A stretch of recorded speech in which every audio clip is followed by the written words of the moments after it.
जय श्री राम मित्रों। जय हनुमान। 147th एपिसोड, 17 जून 1958 नैनीताल में किया गया प्रवचन। द टॉपिक इज आसक्ति कैसे हटेगी।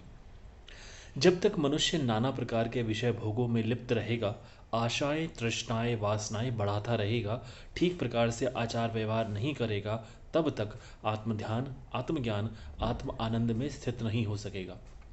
दृढ़ वैराग्य के बिना सांसारिक पदार्थों से राग दृढ़ प्रीति नहीं निकलेगी। जब तक उनमें दृढ़ प्रीति लगी रहेगी, तब तक सत्य की ओर झुकाव कैसे हो सकेगा। दुनिया के पदार्थ में इसलिए आसक्ति होती है क्योंकि वे सुंदर व सुखदायी प्रतीत होते हैं। भ्रमवश लोग उन्हें सुंदर व सुखदायी समझते हैं, परंतु यह सब अविचार के कारण होता है। जब हम विचार करके देखेंगे तो प्रतीत होगा कि दुनिया की कोई भी वस्तु सुंदर, आनंदमय व सत्य स्वरूप नहीं है। शरीर को ही देखो, चाहे अविचार के कारण वह सुंदर, आनंद पूर्वक व सत्य स्वरूप प्रतीत होता है, परंतु विचार करके देखेंगे कि उपरोक्त बातें उसमें नहीं मिलेंगी।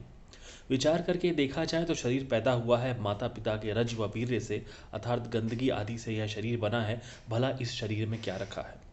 कविता। देह की मानव मनवत झाड़, देह हाड़ मास तो पिंजारा बनाए कर मैल मूत्र भरे हैं। ऐसी नीच ठोर देह ताह में मनवत कर, आप नीच पेख कर कहो कौन बात खरी है। श्रवण ते मिल जाई लोचन ते गंध पाई, मुख माही थूक अरुनासन ते नरे है। देह ते गुलाब दास होर होर द्वार तास, मलमूत्र भरी है कौन बात खरी है। हे जीव, इन पांच तत्वों से बनी देह से प्रीत छोड़ दो। तुम समझते हो कि मैं यह देह हूं या देह मेरी है, यह झूठी भावना छोड़ दो। ना तुम देह हो और ना देह तुम्हारी है। हे प्रियतम, देह में क्या भरा है, मांस व हड्डियां। यह उन हड्डियां व मांस से बना पुतला है, इसमें मलमूत्र आदि गंदगी भरी हुई है। तुमने ऐसी गंदगी भरी चीज अर्थात शरीर में अपनी आसक्ति लगा रखी है तथा समझते हो कि यह मैं हूं। गौर करके देखो तो इसमें कौन सी अच्छी चीज है। कानों से गंदगी निकल रही है, आंखों से चिपियां निकल रही हैं, मुंह से थूक आदि निकल रहे हैं तथा जुकाम होने पर नाक से गंदगी निकलती है। महाराज गुलाबदास जी फरमाते हैं कि शरीर के दूसरे द्वारों से भी इस प्रकार गंदगी निकलती रहती है, रात दिन गंदगी निकलती है। यह सारा शरीर मलमूत्र से भरा हुआ है, इसमें मांस, हड्डियां व गंदगी है, दूसरी कोई भी सुंदर वस्तु नहीं है। शरीर को बीमारी की अवस्था में देखो, चाहे बुढ़ापे में देखो कि उसकी क्या हालत है। शरीर के भीतर जो ताजी हवा प्रवेश करती है वह अंदर की गंदगी बाहर निकालती है।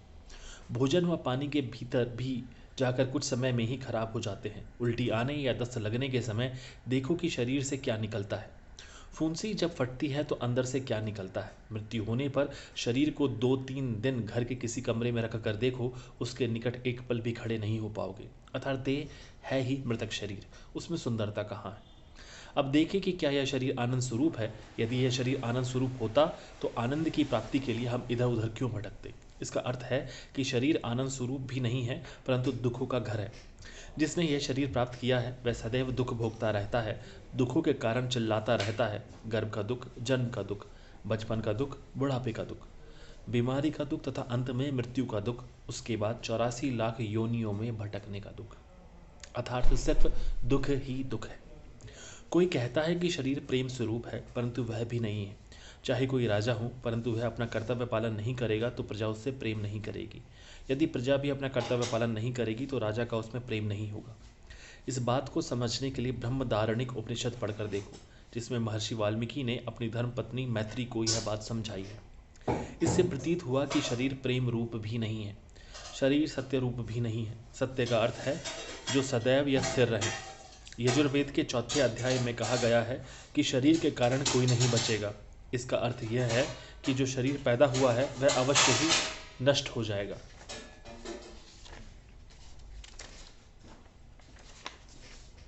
कविता। भूमि चले और नीर चले, पुन पवन आकाश चले हैं। सूरज चंद्र तारा चले सब, साधक सिद्ध सब चल चले हैं। नाम स्वरूप सब चले जावत, वेद पुराण कुरान उठे हैं। दास गुलाब न आवत जावत, जोत बखे जो जोत में लय है। महाराज गुलाबदास फरमाते हैं कि एक ज्योति स्वरूप के अतिरिक्त दूसरा सब खेल मात्र है। इन बातों पर बार बार विचार करके समझ कर तथा उनमें निश्चय लाएं तो फिर धीरे धीरे आसक्ति हटती जाएगी तथा शरीर के सुंदर व सुखरूप होने की भ्रांति हटती जाएगी। बशर्ते कि ये विचार बार बार मन में आते रहें। याद रखो कि जब तक विवेक, वैराग्य, खट संपत्ति व मुमुक्षुता के साधन जिज्ञासु धारण नहीं करेगा, तब तक उसे यथार्थ आनंद का अनुभव नहीं होगा। जय श्री राम। धन्यवाद।